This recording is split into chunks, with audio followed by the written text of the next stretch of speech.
नमस्कार, आप देख रहे हैं और हिंदुस्तान न्यूज और सक्सेना के साथ। कानपुर नगर से संवाददाता अमित मिश्रा की report. Uttar Pradesh auto loader संयुक्त कल्याण समिति द्वारा 5 सूत्रीय मांगों को लेकर उत्तर प्रदेश सहभागी परिवहन अधिकारी कानपुर नगर को ज्ञापन सौंपा गया। उत्तर प्रदेश सरकार द्वारा हम हल्के भार वाहन व कार टैक्सी वालों पर एक मुश्त टैक्स योजना ओटीटी लागू करके हम छोटी गाड़ी वालों की रोजी रोटी की हमारे हाथों से छीन लिया गया, क्योंकि हम गरीबों के पास इतना पैसा कहां से आएगा कि हम उसको जमा करके अपनी गाड़ियों को चलाकर अपने परिवार का भरण पोषण कर सकें। हम तो इस सरकार से मजबूत होकर यहाँ तो आत्महत्या कर लें, या तो हम मजबूर होकर के कुछ और काम करें, या तो फिर आत्महत्या कर लें, या तो अपनी गाड़ियों को प्रदेश सरकार के संभागीय परिवहन कार्यालय में जमा कर दें। यही आखिरी रास्ता दिया है प्रदेश सरकार ने हम गरीब गाड़ी वालों को। उत्तर प्रदेश सरकार द्वारा एक मुश्त टैक्स योजना की 30 जनवरी 2026 के बाद वह नई आने वाली गाड़ियों पर लागू करें, ताकि गाड़ियां बेचने वाली कंपनियां इस ओटीटी की समस्या को बैंक द्वारा फाइनेंस करके इस टैक्स को आसानी से जमा करा सके, जिसमें आम जनमानस को कोई तकलीफ ना हो। तीसरी बात, उत्तर प्रदेश सरकार के द्वारा कुछ जनपदों में फिटनेस निजीकरण होने से पहले हम गाड़ी वालों पर फिटनेस शुल्क 1500 रुपए से 2000 रुपए तक लगता था, परंतु जब से सरकार ने निजी कंपनी को इसका टेंडर दे दिया गया है, तब से वही फिटनेस कराने का खर्चा 8000 से 10,000 रुपए हो गया है, जिससे हम हल्के भार वाहन व छोटी गाड़ी वालों पर अतिरिक्त बोझ बन गया है, जिसका सीधा असर जन उपयोगी वस्तुओं पर पड़ रहा है। चौथी बात, एक मुश्त टैक्स योजना लागू होने से हम छोटी व हल्के भार वाहनों वाली गाड़ियों की फिटनेस भी नहीं हो पा रही है, जिस वजह से हम लोगों को अपनी गाड़ियां खड़ी करनी पड़ी हैं। हम लोगों को अपने परिवार का पालन पोषण करना मुश्किल हो गया है।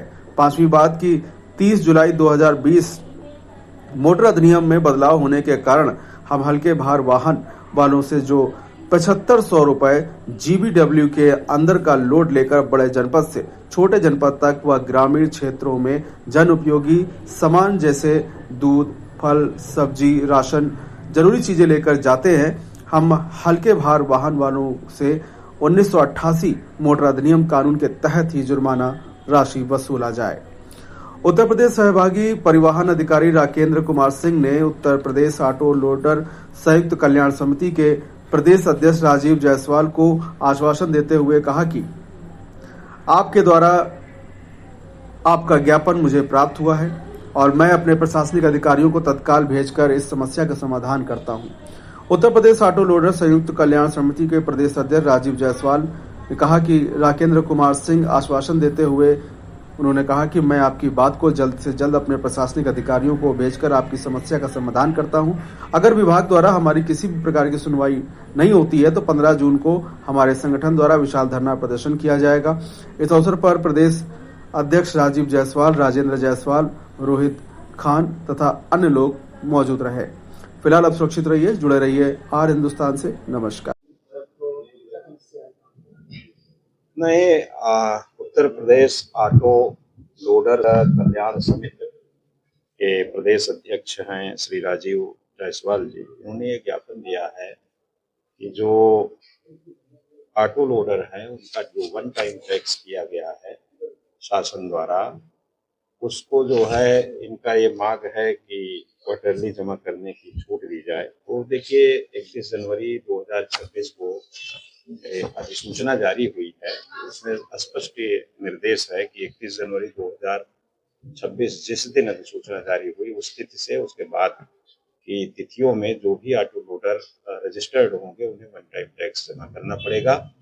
और उसके पहले जो रजिस्टर्ड गाड़ियां थी उसको बाद में एक अवसर दिया गया जो क्वार्टरली टैक्स भी एक बार जमा कर सकती हैं। इसके बाद फिर से जब जमा करेंगे टैक्स तो वन टाइम टैक्स ही जमा करना होगा।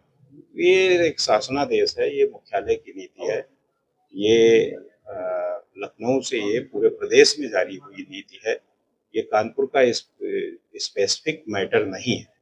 तो लेकिन फिर भी इन्होंने जो ज्ञापन दिया है और इसमें सुधार की जो मांग की है, इसको हम अपने स्तर से एक कवरिंग लेटर लगा करके अपने विभागाध्यक्ष परिवहन आयुक्त महोदय को प्रेषित करेंगे।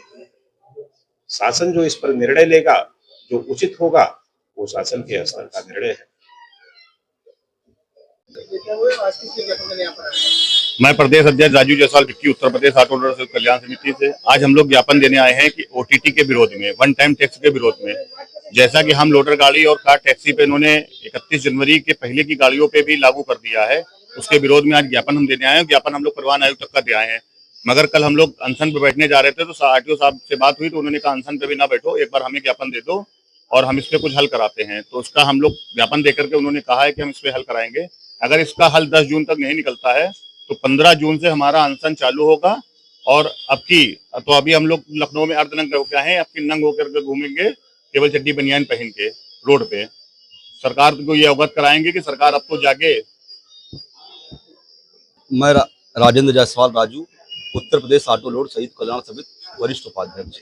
जैसे कि माननीय अध्यक्ष जी ने हमारे आप लोगों को अवगत कराया है और आप लोग के माध्यम से हमारे उत्तर प्रदेश ऑटो लोडर में जो भी संचालक कर रहे हैं, लोडर का, पिकअप का, छोटा हाथी का, उन तक आप अपनी बात पहुंचाने के लिए ये संगठन हमारा उत्तर प्रदेश ऑटो लोडर उनके लिए लड़ाई लड़ रहा है। आज उनका साथ मिलेगा तो इस लड़ाई को प्रबलता से हम लोग लड़ लेंगे और शासन को हमारी बातों को मानना पड़ेगा। माननीय संभागीय परिवहन अधिकारी ने, आरटीओ महोदय ने हम लोगों को आश्वस्त किया है कि हम हमारी मांगों को आयुक्त महोदय तक पहुंचा देंगे। कई बार हम लोग दे चुके हैं ज्ञापन, उसका कोई निष्कर्ष निकल नहीं रहा है। इनसे अपेक्षा है शायद इनके माध्यम से हमारी बात पहुंच जाए। और अगर जैसे हमारे अध्यक्ष जी ने कहा है कि अब की जो लड़ाई 15 तारीख से होगी वो सरकार की नींव लाने के लिए होगी। अगर शायद है इस चीज के लिए कि चक्का जाम भी करेंगे और अर्नंग की जगह पे अब केवल चड्डी बनियान में अब दिखाएंगे कि हम वास्तव में हमारे चड्डी बनियान कपड़े आपने उतार लिए हैं। धन्यवाद।